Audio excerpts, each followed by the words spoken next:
Borehole siting. Finding the best place to drill a borehole? How to estimate what is underground? We can't know exactly without drilling. But we will learn a technique to make estimates. Electricity can help us with that. But first, the difference between permeable and impermeable soil types. Permeable soils, for example sand, allow water to pass through. Impermeable soils, for example clay, don't allow water to pass.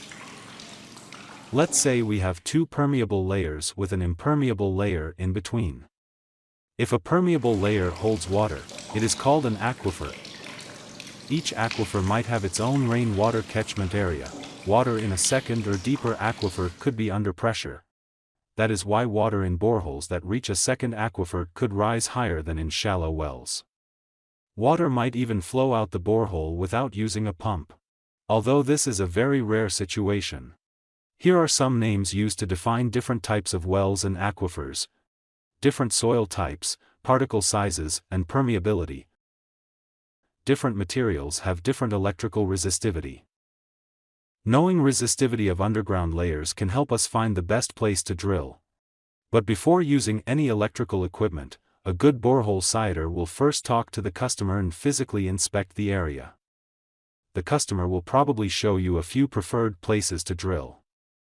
Look for possible sources of pollution and exclude some preferred locations if needed. A borehole must be at least 30 meters from latrines, septic tanks and animal shelters, and at least 150 meters away from garbage dump sites and industrial water processing plants. Ask people in the area, where do people get water from now? Do these sources run dry? If they dry up, why did nobody dig deeper? What are water levels in these wells? Did other drillers try to drill here and what was their finding? Is there all year-round green vegetation? Are there any ant hills in the area? Locate higher and lower areas in the landscape. Answers to these questions will give you some ideas where to measure. Never start to use the electrical equipment without this important info. It is like playing dart blindfolded. How does electrical sounding work? Electricity travels easier through some types of materials than others. If we stick two pins in the ground and connect them to an electrical power supply, then electricity will flow from one end to the other. How much electricity will flow depends on the type of soil and how far the pins are apart from each other. We can calculate the soil resistivity by measuring voltage and amperage. We like to measure deep into the ground. But we can't use very long pins of 60 meter to reach that deep. Luckily, electricity that is applied on a surface will travel in a ball shape through the ground, so if we put the pins further from each other, the ball will be bigger before it reaches the other pin and therefore it will reach deeper. Mr. Wenner discovered that the following setup, combined with some calculations, gives good results. He puts two pins far apart and connects them to a high voltage direct current power supply and measured the amps flowing through it.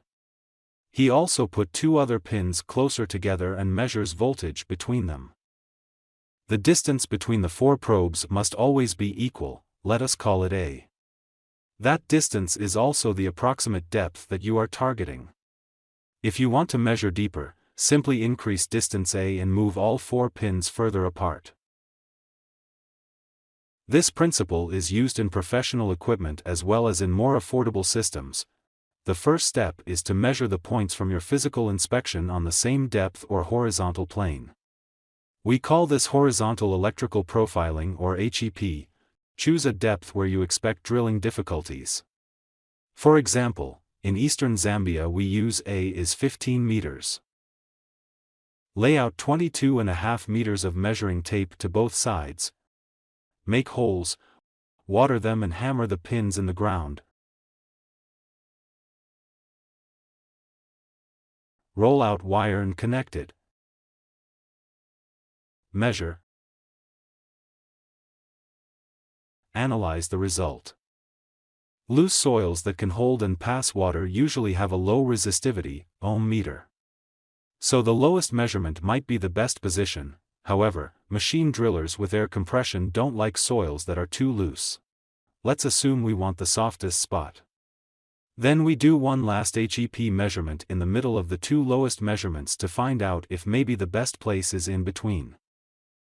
Now we want to measure the full soil profile from top to bottom at this best location. We can do that by taking several measurements at the same spot at different depths. This is called vertical electrical sounding, or VES in short. Start with the deepest measurement first and decrease the distance each step. Attention! The apparent resistivity from the measurements cannot be used to make conclusions yet, but we can use it to filter out wrong measurements because these curves must be smooth.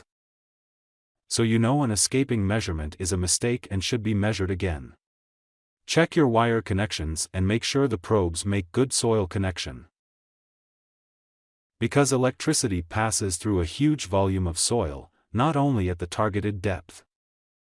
Electrical sounding cannot detect cracks or separate loose rocks in the soil because electricity will simply flow around it without us noticing it. Why is computer analyzing needed? Note that even if the pins are far from each other, the majority of the electricity will still flow in a straight line on the surface because that is the shortest route. Only a small part will reach deeper. That is one of the reasons why we need complicated software to compensate for this effect.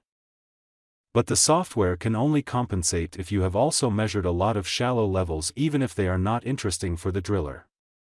In other words, the software needs to know what the resistivity is from all above layers before it can say anything about a deeper layer. The difference between the measurement result, here 300 ohm meter, and the real resistivity, here 4000 ohm meter, is often huge.